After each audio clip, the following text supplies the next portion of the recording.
Welcome, and let's dive into the craziness that just happened yesterday with this Chaos Vault Secret Lair drop that sold out instantly. I actually don't know. I don't know if that's true.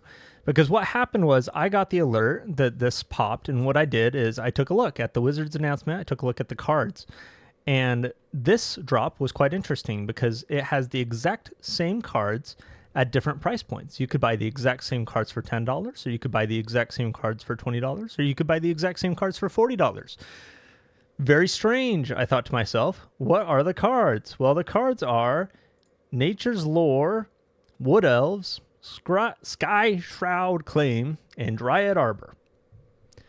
Not particularly exciting. I already have these cards. I have these cards in all the decks I'd want to have these cards in. And, yeah. So, cute Secret Lair, cute art, whatever, but not interesting to me. Not for $9.99 and not for $39.99. Nevertheless, it has sold out. Not only did the ones selling for $9.99 sold out, but the ones for $19.99 sold out. The ones for $39.99 sold out. What is going on? Why would Wizards do this, and why would people buy it? I only know the answer to one of those questions. Why would Wizards do this? This is... I don't think they expected it to sell out.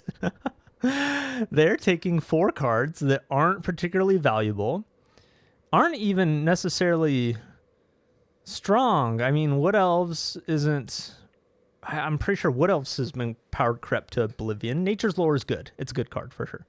Sky Shroud Claim is not a card played in many decks. It could be. Honestly, land ramp in Commander is the strongest thing in the world. If someone's ramping a bunch, they're actually the threat. It's not the person that's, got a bunch of tokens on board. It's the person ramping. And then Dryad Arbor doesn't go in most decks. It goes in some decks, but not most decks. So these are not particularly interesting or powerful cards.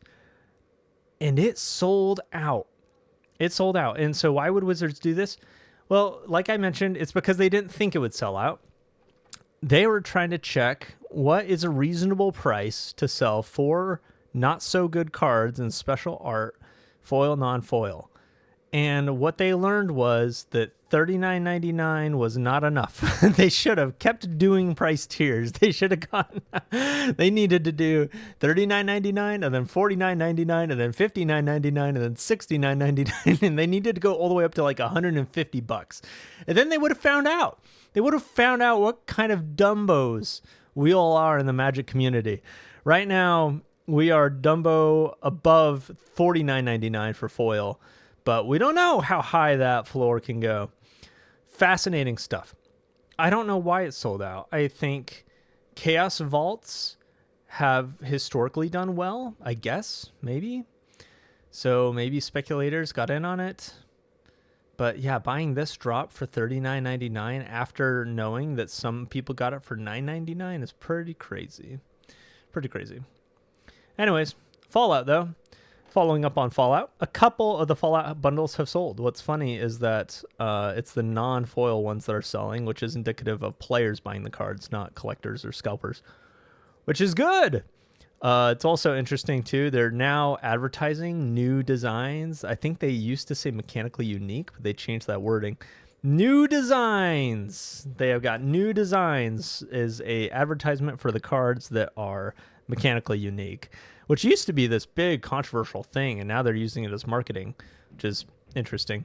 It just goes to show that, it's like poisoned by degrees, right? It's like us, the Magic community, we grow to accept anything. Anything they throw at us. Eventually, we get there. But yeah, the Fallout Secret Lair is not sold out. It is still there.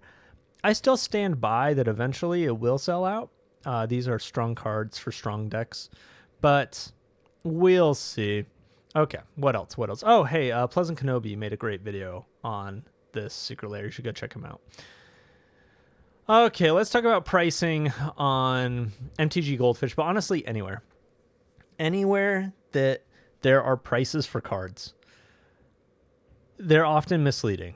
That's the long story short, is that you cannot trust pricing on the internet when you get this number that's like, this deck has $60 of value, $57 in value on tabletop. That is not true. That is often overestimated.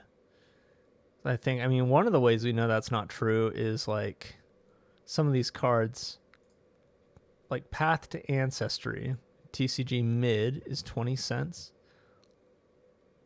I guess the market price is 18 cents, but the low is 10 cents. Yeah, it's interesting. What's my point? Let's look at some other examples. So Ureni of the Unwritten, actually one of the most expensive cards in this whole Commander deck. On here it says $8.60. Let's check out it on TCG Player. On TCG Player, the foils are closer to $6.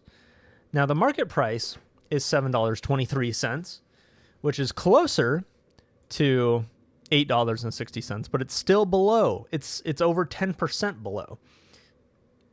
Let's check out another example of one of the more pricey cards inside of this Commander deck set, Seedborn Muse. Seedborn Muse here for on MTG Goldfish, Seedborn Muse is being shown as $8.96, but then we go check it out on TCG Player, and the market price is $8.30.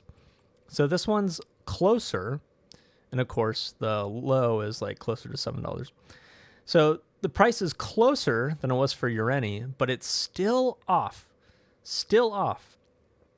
And not in an insignificant way. I mean, we're talking like 5 to 10%, which is, by the way, all of your margins in trading cards. When you like, if you buy a collection at 70%, by the time you're done with TCG Player fees and shipping and stuff, you're going to make like 10%. And so to have prices on the internet be, around 10% off, and especially if it's telling you 10% high, it could be the difference between you buying a collection or buying products, flipping them and making money, and you putting in a ton of effort and not making any money.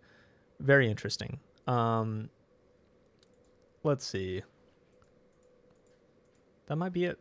That might be it for the day. Good times, folks.